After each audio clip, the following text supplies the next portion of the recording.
When my grandmother was 5, she had a really bad strep throat infection. And it went to her heart, and she got a heart problem called rheumatic heart disease.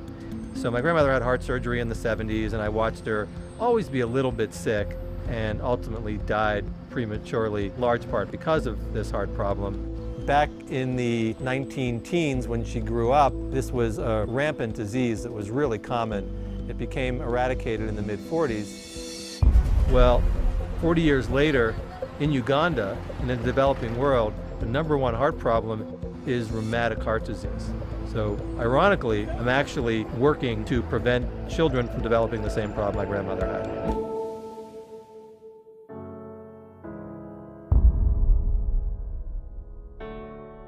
I spent about 6 months in Uganda during my second year of fellowship, and then just fell in love with the place, with the kids, with the program, with the need that was there. Nearly 50 million people are impacted. Over 250,000 die every year. In Africa alone, there's several million children that have rheumatic heart disease, and probably over 100,000 in Uganda. Once you have advanced rheumatic heart disease in Uganda, it's really a death sentence. Hi, Craig Sable. Nice to meet you, William. How are you? So what we'll do is we'll do some hand-on teaching, and we have a couple different people that are learning. So our goal is to get the kids done relatively efficiently, but let these guys kind of learn the protocol too. Prevention of rheumatic heart disease is one of the biggest things we can do. These are kids that we found that they had rheumatic heart disease, and it's totally preventable in a way that malaria is not. We want to build the sustainable aspect of that so that the Ugandans can take care of kids one at a time, because that really is where it all starts. Have you done any scanning at all on your own? Not really. Okay. Yeah. Okay. All right, well, we'll try to change that. I can train this guy, I can train anybody. Just kidding.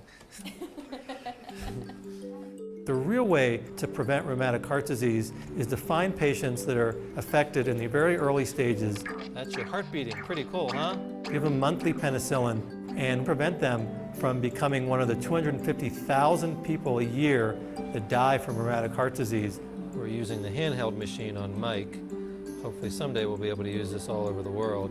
The cost of doing an echo is under $1, and penicillin costs pennies a month. So we'll give you more medicine, okay? So with relatively low cost, we could potentially screen hundreds of thousands of kids. There really may be no other opportunity this cost-effective to save this many lives in the developing world. You have to kind of get a feel for how this feels, because when you're up in Gulu, I'm not going to be holding your hand. I'm confident with limited protocols, and after a few hundred, they're going to be really good. Okay, nice to see you. Bye-bye. You look in their eyes, and I know that if you don't fix their heart, they're going to die. I thank them very, very, very much for taking care of our children. What Dr. Sable's building is unique. He's building the capacity for the Ugandans to take care of their own children. How are you feeling? It's all about the kids. They just don't have the ability to feel sorry for themselves. And if someone, no matter how sick they are, doesn't feel sorry for themselves, and I have the ability to help them even a little bit, then I better be doing my best. Do you know what today is?